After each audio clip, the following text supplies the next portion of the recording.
Kayo ang dahilan kung bakit di ako sumuko sa mga bagay na kung ba't ang luha ko'y tumulo. Ito ang mensahe ko upang aking ipahatid sa mga tropa, kaibigan, kapangkat at kapatid. Pasasalamat kong kay tagal ko nang gustong sabihin. Ang puso ko ang gumawa nitong aking awitin. Para sa inyong lahat, ito ang tanging paraan sa mga taong para sa akin ay palaging nandyan. Hambog.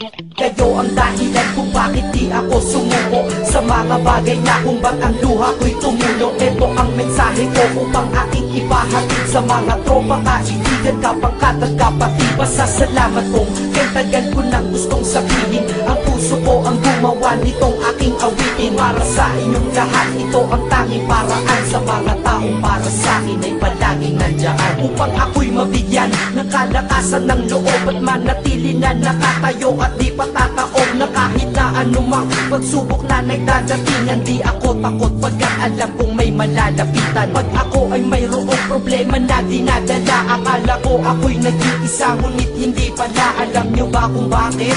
Kasi andyan sila, handa na iabot ang tulong nagmula sa kanila. Walang reklamo at walang hinihingi na kapalit. Kaya di lang kaibigan turing ko kundi sang malapit na kapatid. Sila'y kinikilala kong ikalawa na pamilya. Wag ko daw isiping mag-isa ka pa. Dahil sila'y aking sandalan, di ako pinabayaan. Damahin ko kalungkutan, di nila pinapayagan. Kung wala kayong lahat kaibigan ko, marahil wala na rin ako. Ngunit nandito pa ako dahil kayo ang dahilan kung bakit di ako sumuko sa mga bagay na kung ba't ang luha ko'y tumulo. Ito ang mensahe ko upang aking ipahatid sa mga tropa, kaibigan, kapangkat at kapatid. Pasasalamat kong kay tagal ko nang gustong sabihin. Ang puso ko ang gumawa nitong aking awitin. Para sa inyong lahat, ito ang tanging paraan sa mga taong para sa akin ay palaging nandyan. At di kayo nawawala at di ako tinalikuran. Yan ang dahilan kung bakit hindi ko kinalimutan ang aking pinagmulan. Pakikisama nangunguna. Pag nakita ka ng tropa sasabihin shot ka muna. Pag nabadrip sa pamilya lalabas ka lang ng bahay. Lakad lang ng konti, andyan sila at merong tagay na inyong pagsasaluhan at inyong pinapaikot. Simpleng tulong yan nilang unti-unting pinapalimot. Ang problema mong pasan-pasan sa mga pangyayari sa tahanan o sa pera o kahit pa sa babae. Kahit sa gulo o away, tila ba mga sundalo, di pwedeng maiwan ang isa manalo o matalo. Ganyan ang kaibigan ko, mas kilala bilang barkada. Kung ako'y mamamatay na bukas, ako'y handa na. At kung may ikalawang mundo o buhay para sa akin,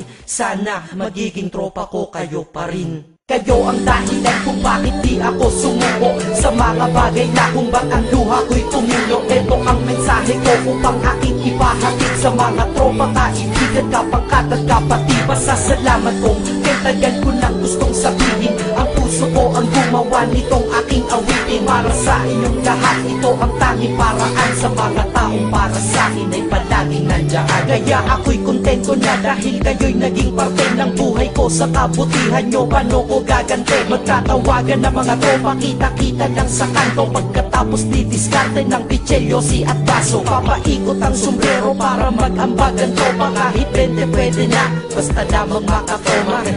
Ganito kami, at least magkakaramay. Kaya wag kang magtaka kung ba't masasaya ang tambay. Dahil tambay ay binubuo ng samahan na tunay. May kaibigang adik, mabait, iba ay merong sungay. Oo, iba-iba ang aming mga katauhan, pero iisa ang grupo pag sa trip at kagaguhan. Pag ika'y nalulungkot, kanino ka ba lumalapit? Pag nais mong bumitaw, kanino ka ba kumakapit? At kanino ka lumapit sa oras ng kagipitan? San pa ba?